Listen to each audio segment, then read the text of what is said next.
친구들, 깜짝 놀랐네요. 두 개 바뀌었습니다. 3원보가 설어군정서, 용정이 북로군정서예요. 근데 진짜 놀랍네. 쌤이 너희들 필기한 거에도 이게 두 개를 바꿔서 적었더라고요. 얘들아, 지금 바로바로 고치세요. 야, 큰일 날 뻔했다.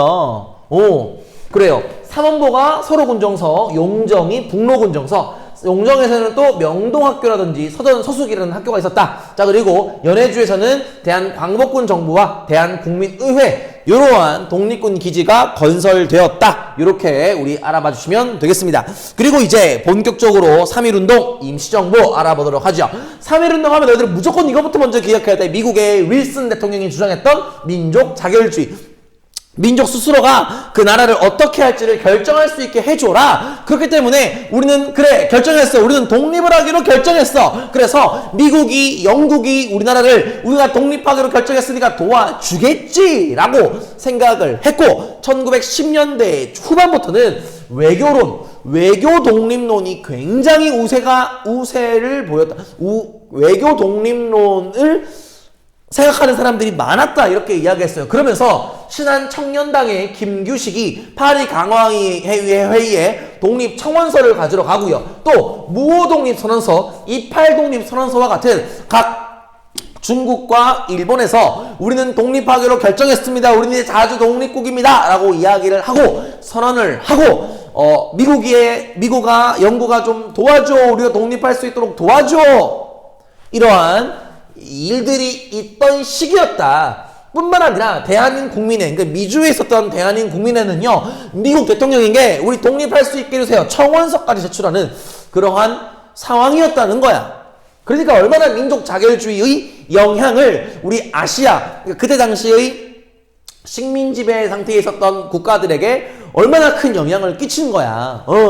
그러면서 우리 국내에서도 이러한 독립 선언서를 준비하자 하면서 종교계와 학생들이 만세 시위를 준비하던 그때에 고종이 죽게 되었고 고종의 장례식을 활용하여 학생들을 중심으로 탑골공원에서 대한독립 만세를 외치게 되었다. 3.1운동은 의의가 너무 중요하다고 그랬습니다. 임시정부가 만들어지게 되었고 일본의 통치 방법이 무단통치에서 문화통치로 바뀌게 되었으며 중국의 오사운동과 인도의 깐디 선생님의 비폭력 불복종 운동에 엄청 큰 영향을 준 게 바로 자랑스러운 3.1운동이다. 그리고 또 3.1운동의 결과 만들어진 임시정부 보겠습니다. 임시정부가 가장 먼저 어디에 세워졌다고 얘들아? 바로 외교에 유리한 상하이에 세워졌다는 거야. 여기서 포인트는 임시정부가 독립 외교론을 중심으로 만들어진 거구나 알 수 있는 거죠. 그러면서 대통령으로는 이승만이, 당시에 외교론을 굉장히 주장했던 이승만이 선출되었다. 국무총리로는 이동희 이런 사람이 선출되었다. 그리고 또 외교하기 위해서 미국의 파리에 위원부를 하나씩 세우고요. 그리고 독립신문이나 독립공채까지 발행하기도 했다. 그리고 또 정부지만 해외에 상하이에 있기 때문에 국내와 소통을 하기 위해 연락책을 담당했던 연통제라든지 교통국이라든지 이런 것들을 만들어가지고 독립자금을 모으는 활동들을 하였다. 그럼에도 불구하고 20년대 중반까지 외교적인 성과가 전혀 없고 그러면서 이렇게 계속해서 우리가 외교 독립론으로 나가야 되냐라는 회의론자들이 나오게 되면서 1923년에는 국민 대표회의가 상하이에서 열렸다 이런 거죠. 그 과정에서 창조파 그냥 우리 새롭게 무장투쟁론으로 바꾸자 했던 사람들이 있었고 아니다 계속해서 요 외교론을 따라보자 창조파와 개조파로 나뉘어서 설전을 벌이다가 결국에는 아무것도 결정되지 못하고 흐지부지 끝나게 되고 말았다. 이게 바로 임시정부에 대한 내용이었죠. 그러면서 이제 20년대로 갑니다. 20년대 국외민족운동에 대한 내용이죠. 여기서의 포인트는 뭐라고? 순서대로 기억하시오. 1번 봉오동, 2번 청산리, 3번 간도, 4번 자유시, 5번 지역 3부 결성. 봉오동 전투는요, 홍범도 장군의 대한 독립군과 그 외에 여러 독립군들이 함께 일본군을 물리친 거고요.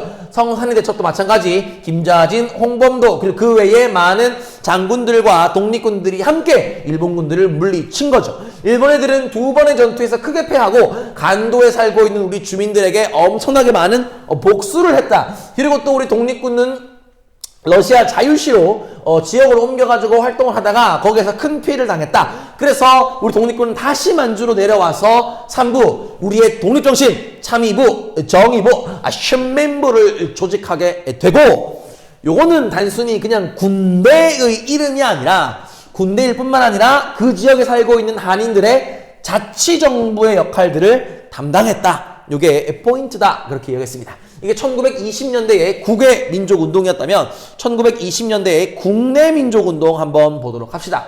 국내 민족운동은 민족주의 계열과 사회주의 계열로 나누어서 살펴보자 이야기했습니다. 민족주의 계열은 우리가 실력을 키워야 제대로 된 독립을 할 수 있다. 실력 양성운동을 펼치게 되는 거고요. 사회주의 계열은요, 약자들의 편이 되어서 약자들을 중심으로 한 단체를 만들고 권력을 가지고 있는, 힘을 가지고 있는, 땅을 가지고 있는 사람들의 것을 빼앗아서 골고루 나눠주자. 이게 바로 사회운동이었지요. 따라하고 있니? 쌤이 너무 빠르니? 하긴 뭐 영상은 뭐 느리게 볼 수도 있고 다시 돌려볼 수도 있고 하니까 계속 보세요. 자, 실력 양성운동을 하기 위해 교육도 산업도 발전시키자. 이렇게 하면서 교육을 발전시키기 위해서 우리도 대학교를 좀 세워보자. 교육을 강조하죠. 밀립대학 설립운동을 하게 되는데 1천만 명이 1원씩만 모으면 대학교 세울 수 있습니다 라고 이야기를 했지만 당시에 자연재해도 심했고요. 일본이 경성 제국대학을 만들어주면서 결국에는 실패하고 말았다. 자, 그리고 산업을 육성시키기 위해서 우리 국산품 애용운동이었던 물산장려운동을 평양에서 조만식이 실시하게 되죠. 그러면서 어떤 문제점이 발생했는데 바로 우리나라 물산에 대한 인플레이션이 만들어지게 되었다. 그래서 사회주의자들에게 엄청나게 많은 비난을 받은 게 바로 물산장려운동이다. 자, 그리고 사회운동으로는 60만세 운동, 광주학생 항일운동. 60만세 운동 같은 경우에는요, 민족주의와 사회주의가 함께 연합해서 만세 시위를 준비했고 시행했습니다. 뭐 이런 내용들은 쌤이 수업 중에 얘기를 안 했지만 고등학교 때 좀 강조가 되니까 한번 넣어봤어요. 아무튼 그리고 3.1운동이 고종 장례식 때 만세운동 한 거라면 60만세 운동은 순종의 장례식 때 만세운동 한 거다. 자, 그리고 광주학생 항일운동은 쌤이 이야기했죠. 준채 형님께서 박기옥이라는 여학생을 위해서 한번 싸웠다. 그러면서 그 사건이 발단이 되어가지고 광주 학생 항일운동이 일어나게 되었는데 전국적으로 번지게 될 때 도움을 준 단체가 바로 신간회다. 이렇게. 자, 그 다음에 노동자들을 위해서 원산 총파업, 농민들을 위해서 암태도 소작쟁이 뭐 이런 것들이 나오게 되었고, 여성운동으로는 근우회 대표적인 여성단체죠. 소년운동으로는 방정환, 그래서 어린이라는 명칭을 처음 사용했고 소년이라는 잡지를 만들었다. 형평운동 같은 경우에는요, 백정들의 사회적인 차별을 없애자 뭐 이런 운동이 바로 형평운동이었죠. 그리고 1920년대 제일 중요한 거죠. 바로 민족유일당운동, 즉 민족주의 계열과 사회주의 계열이 함께 단체를 만들었으니 그게 바로 신간회였다. 이 민족주의 계열이 타협적 민족주의와 비타협적 민족주의로 분열되었다. 그러면서 비타협적 민족주의와 사회주의가 함께 신간회를 결성했다. 이때 강연회나 쟁이나 그 다음에 전국에 지부를 세우고 광주학생 항일운동을 지원하기도 했다. 요까지가 바로 신간회에 대한 내용입니다. 그리고 의열단체도 우리 알아봤었어요. 의열단이라든지 한인애국단 알아봤습니다. 의열단 같은 경우는 1919년 김원봉을 중심으로 만들어진 단체인데, 여기 선생님이 수업 중에 이야기했던 기억나니? 조선혁명선언. 이 고등학교 때 사료로 엄청 많이 나온다 그랬어. 우리의 유일한 무기는 뭐다? 폭력이다. 외교도 아니고 뭐 아무것도 아니고 우리는 암살, 그다음에 뭐 폭력으로서 일본에게 저항한다. 뭐 이런 이야기 했었던 것 같습니다. 뭐 수업을 안 한, 이걸 안 읽어준 반도 있을까봐 선생님이 다시 한번 읽어줍니다. 민중은 우리 혁명의 대본영이다. 폭력은 우리 혁명의 유일한 무기다. 그러니까 뭐 하겠다는 거야? 민중들이 폭력을 통해 일본에게 저항하겠다. 이런 거죠. 그래서 폭력, 암살, 파괴, 폭동을 일으킴으로써 강도, 일본의 통치를 타도하겠다. 이러한 목표의식을 분명히 한 게 바로 이 의열단입니다. 그래서 일본 애들 오줌을 질금질금 지리게 했던 단체가 바로 이 의열단이다 이렇게 이야기를 했었죠. 그리고 한은 애국단은 임시정부의 32년도에 김구를 중심으로 조직된 의열단체로 이봉창이라든지 윤봉길 선생님의 활약이 있었죠. 특히 윤봉길 선생님의 의거 이후에 중국 국민당 정부로부터 많은 지원을 받을 수 있게 되었다 이렇게 이야기를 했습니다. 자, 그리고 1930, 40년대는 한중연합작전과 건국을 준비하는 시기다. 30년대 만주에서는 한국 독립군과 조선혁명군이 함께 중국 군대와 함께 연합작전을 펼치게 되는데 결국에는 만주가 빼앗기게 되면서 민족주의 계열과 사회주의 계열이 모두 중국 관내로 들어오게 되는 과정에서 김원봉을 중심으로 민족혁명당이 만들어지게 됩니다. 그럼에도 불구하고 민족주의 계열은 임시정부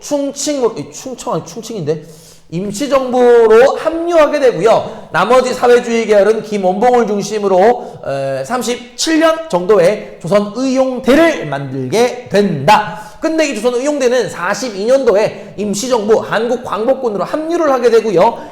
일부 세력은 북쪽으로 예난 지방으로 올라가서 조선 독립동맹을 만들고 거기에 독립군 조선의용군을 만들게 된다. 그리고 40년대 충칭에 정착한 임시정부는 한국 독립당을 결성하고 한국 광복군을 창설하고 난 다음에 일본에게 선전포고를 하고 인도 미얀마 전선에서 영국군과 함께 전투를 벌이고요. 그 다음에 조소왕이 주장했던 삼균주의를 내세워서 건국 강령을 만들기도 한다. 그리고 국내 진공작전을 준비했지만 실행에 옮기지는 못하고 일본의 갑작스러운 항복을 맞게 된다. 요까지 이야기했습니다. 자, 그리고 문화 파트에서는 국학운동 알아봤었어요. 국어에서는요, 조선어 연구회, 조선어 학회 두 개의 활동들 너희들 비교할 수 있어야 되고요. 역사 연구에서는 역사 학자들 알아봤습니다. 박은식, 신채호, 백남훈 이분들의 주장이 무엇이었고 그리고 이 주장들을 여러분들이 이해를 해야 문제를 풀 수 있을 겁니다. 자, 이렇게 우리는 일제강점기를 마무리 지어 봤고요. 이제 우리는 현대사로 넘어옵니다. 잘 안 보이죠? 45, 46, 47, 48 빠르게 갑니다. 자, 45년도 같은 경우에는 조선 건국동맹이 조선 건국준비위원회를 만들어가지고 여운형을 중심 만들어서 정부 역할 혼란을 수습했다 이렇게 이야기를 했고요. 군정이 시작되면서 12월에는 모스크바 상국 외상회가 열렸는데 미국, 소련, 영국이 임시정부 수립해줄게, 미소공동위원회 개최할 거야, 신탁 통치를 결정하게 되었다. 그러면서 좌와 우의 대립은 심화되게 되었다. 그리고 46년에는요 1차 미소공동위원회가 개최되었는데 미국과 소련의 의견은 일치하지 못했기 때문에 좌익과 우익의 대립은 더 심화되는 과정에서 이승만은 정읍에서 남한만의 단독정부 수립을 주장합니다. 이렇게 헛소리를 하게 되고요. 좌와 우의 대립은 엄청나게 심화가 되는 거죠. 그러면서 이 좌와 우의 대립을 화해를 시켜야겠다. 좌와 우의 대립을 완화시켜야겠다. 이렇게 해서 정말 분단되겠다. 통일정부를 만들어야겠다라고 생각했던 중도 8을 중심으로 좌우 합작운동이 일어났는데 좌우 합작 7원칙을 발표했다. 이렇게 이야기했습니다. 그래서 임시정부 빨리 만들어라. 휴회된 미소공동위원회 속개해라. 그리고 토지개혁에 대한 내용들, 유상 매입, 무상 분배에 대한 내용들도 있었고요. 그 다음에 친을 받쳐다내라. 이러한 내용들을 좌와 우가 함께 공감할 수 있는 내용의 7가지 원칙을 내세웠지만 결과적으로 여운형, 미국이 이 좌우 합작운동의 지지를 철회하고 여운형이 죽으면서 실패하고 말았다. 47년도에는 미소공동위원회가 다시 열렸지만 미국, 소련이 의견의 일치가 다시 안 되면서 결국에 미국은 유엔에 한반도 문제를 상정했고 유엔에서는 인구비례 총선거를 해라 결정을 했죠. 이 결정에 소련은 반대하면서 북쪽에서 총선을 할 수 없도록 했죠. 방해를 했죠. 그러면서 48년도에 유엔은 그러면 선거 가능한 지역에서만 남한만 선거를 실시해라 이런 말도 안 되는 결정을 하게 되었고 여기에 반대했던 김구와 김규식은요 북쪽에 내가 올라가가지고 김일성과 박헌영을 만나고 올게요. 남북 협상을 제안했고 실제로 북쪽으로 올라갑니다. 그래서 회의를 했지만 결과적으로는 실패하고 말았다.